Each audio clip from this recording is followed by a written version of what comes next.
आई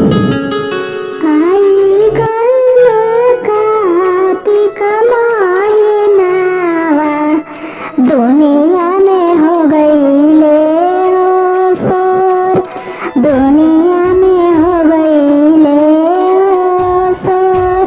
दुआरा ले आवे लनकना सानी, करी धानी छठा ओ बरत, करा धानी छठा ओ बरत।